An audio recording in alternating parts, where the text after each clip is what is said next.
Okay, look at the Identifying Slope and Y-Intercept booklet in your notebook. I'm going to do one of each of these with you, and then you're going to do the rest on your own. So let's start with this first one, y equals 5x. If you remember, that's in the y equals kx formula, which is your proportional formula. So the slope is the coefficient of x. Remember, y equals mx plus b, or y equals kx. In both of these situations, the slope is the coefficient of your x.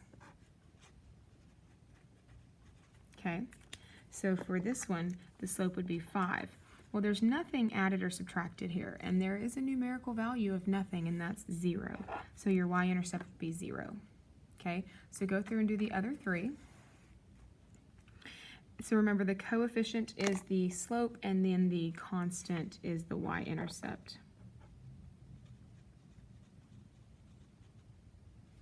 Okay, all right, from a table, what you're going to do is you're going to find the difference in the y. So let's do this one. So the change in y, that's plus 2, plus 2, plus 2, plus 2 over the change in x. So that's plus 3, that's plus 1, plus 1, plus 1, plus 1. Change in y over change in x would be 2 over 1, so your slope would be 2. Now the y-intercept is where the x value is 0. So where the x is 0, that is your y-intercept. So the y-intercept for this one would be 7. Okay? All right, let's look at one of the graphs.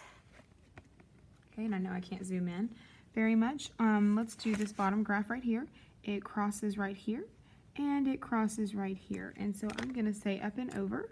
That's going to go 1, 2, 3, 4, 5, 6, and over 1, 2, 3, up 6 and right 3. It's a positive graph, so I should have a positive slope.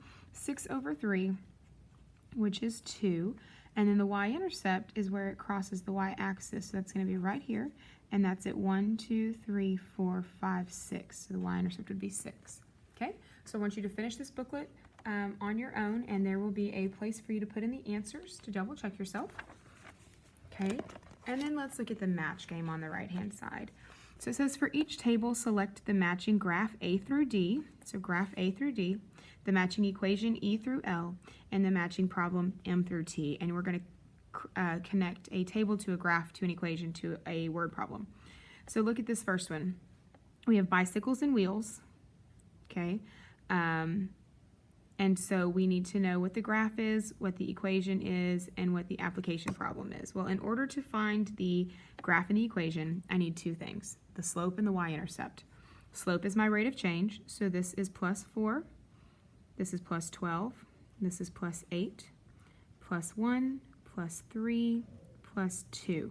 So 4 over 1 is 4, 12 over 3 is 4, 8 over 2 is 4. So I have a slope of 4, okay, which means up 4 over 1. So I know it's not A because A does not go up 4 over 1.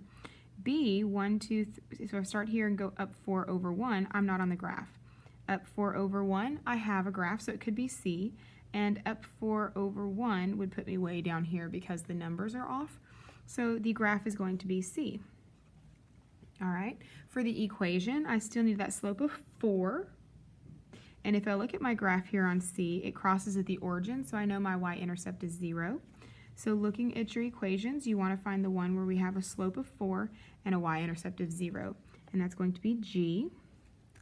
And then for the application problem, pay attention to your titles here. We are looking at bicycles and wheels. This is talking about age, photos, age, days of the week, bicycles, days of the week, bicycles, and photos. So I'm looking at either Q or S.